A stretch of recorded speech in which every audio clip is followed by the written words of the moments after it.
Communitarianism is one of those odd terms which is a name of a social philosophy which extremely few people know about. It is one of the least known, maybe the least known social philosophy, but its ideas are extremely widely embraced. Very complete disjunction between how many people are familiar with the term, how many people are familiar with the ideas.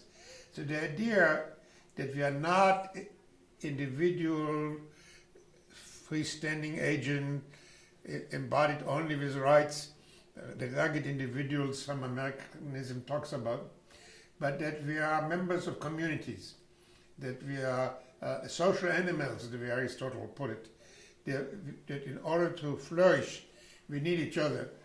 So one of my favorite shorthands for that is the me needs the we to be. And so that's the essential of the position.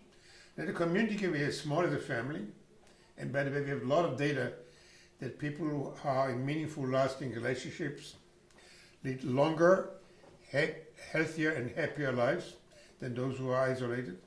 So it can be small, extended family, local community, but nations are also communities. Now at first that sounds odd. I mean, there are 300 million people coming home for dinner, but in effect, people feel very often, very strongly about the nation as if it was the extended family, their tribe.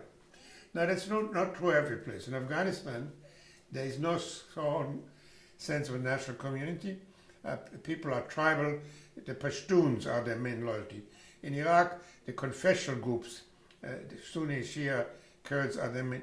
But in most kind of developed nations, Japan, China, Europe, United States, Canada, Latin America, the nation is a place of community.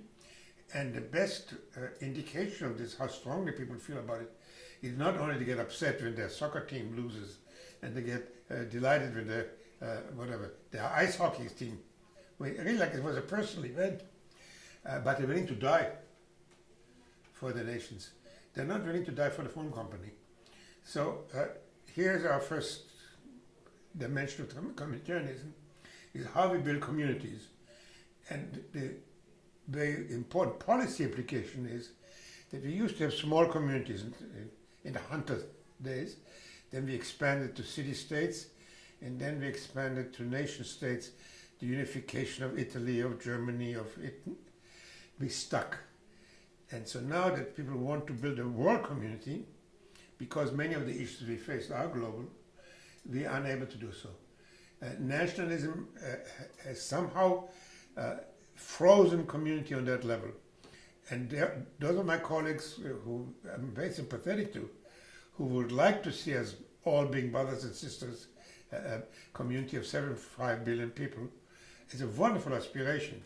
But if you want to make policy for next week, sadly enough, very often our first loyalty is still to our nation. That's something they're discovering in the European community. Because the European community, they assumed they could move to Brussels, as they call the capital of Europe, and make another decision on that level, and everybody's going to follow, and they don't. Why? Because they first of all feel they're Polish or Hungarian or French, and they have not transferred loyalty to the European community. So this theory of communal bonds is not simply one which speaks to some very basic psychological needs, but it has huge policy implications. How far we're willing to go for other nations, to what extent we can build larger regional and global communities.